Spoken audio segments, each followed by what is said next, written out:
This time, my dear Angelic 7, may I present to you the 10 signs.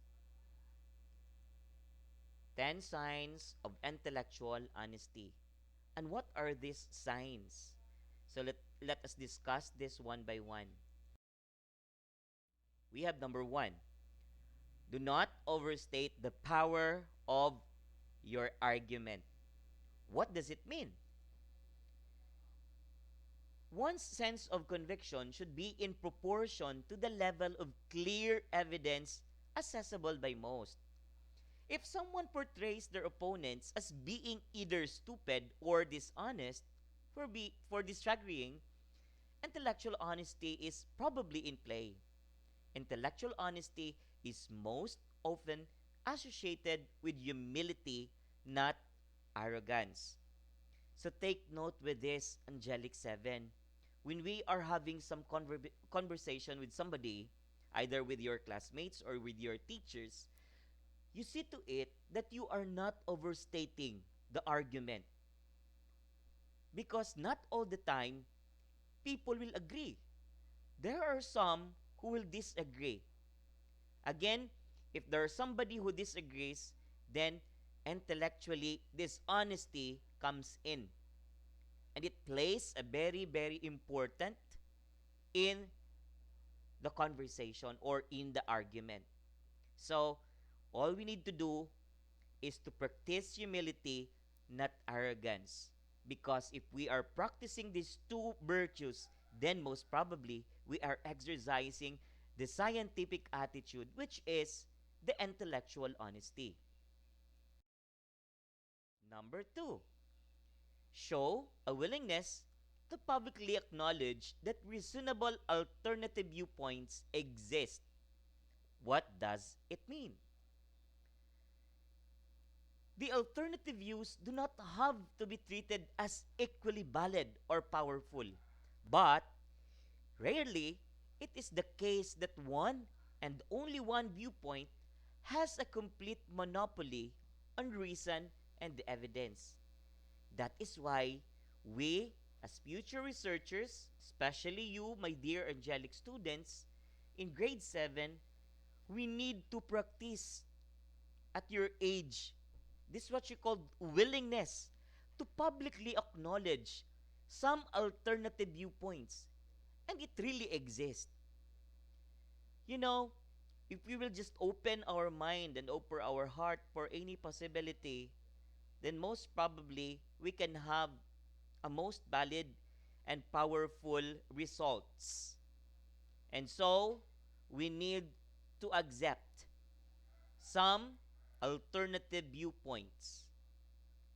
Maybe coming from your classmates, maybe coming from your teachers.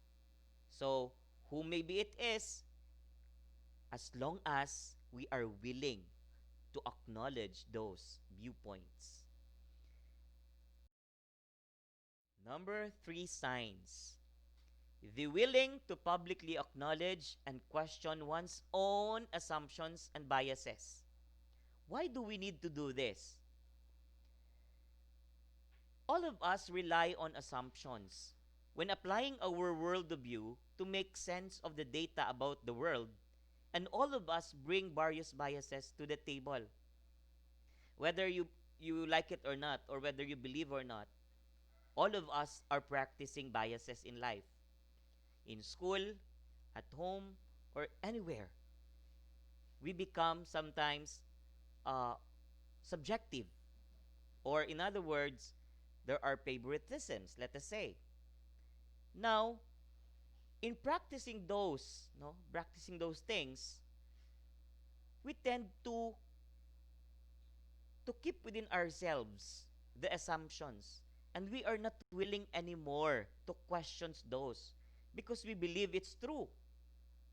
But there is that in there is that part in there that you have to question because we are trying to to determine the truth.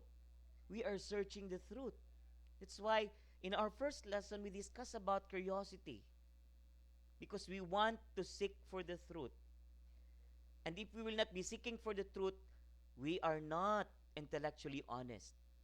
So, in order for us to have this honesty within ourselves, we need to acknowledge, to question one's own assumptions and biases. Number four, be willing to publicly acknowledge whether your argument is weak. What does it mean? Almost all arguments have weak spots. But those who are trying to sell an ideology will have great difficulty with this point and would rather obscure or downplay any weak points. That is why every day we should always be willing to acknowledge that in some point of our arguments, there are weak points.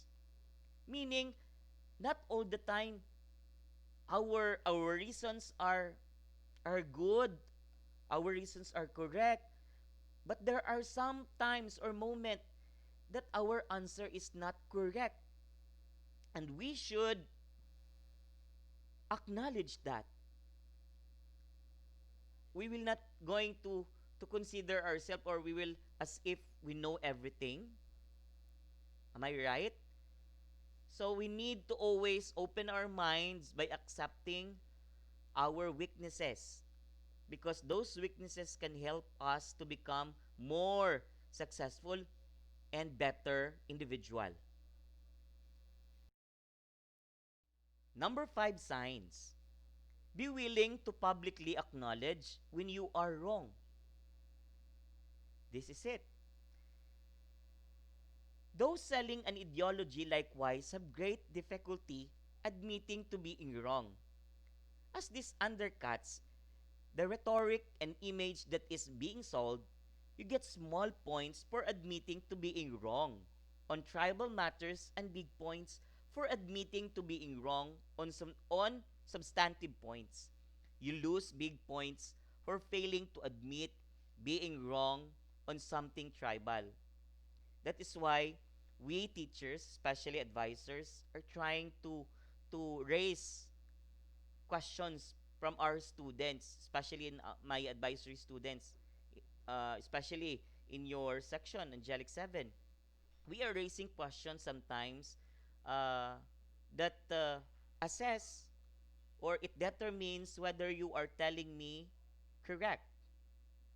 But in some point, some of you are not willing to publicly acknowledge when you are wrong. You keep it within you. You say, am I right? I am correct. Do you understand? Sometimes I'm asking you, have you passed your assignment on time? Most of you will say, yes, sir. But actually, you did not submit it on time.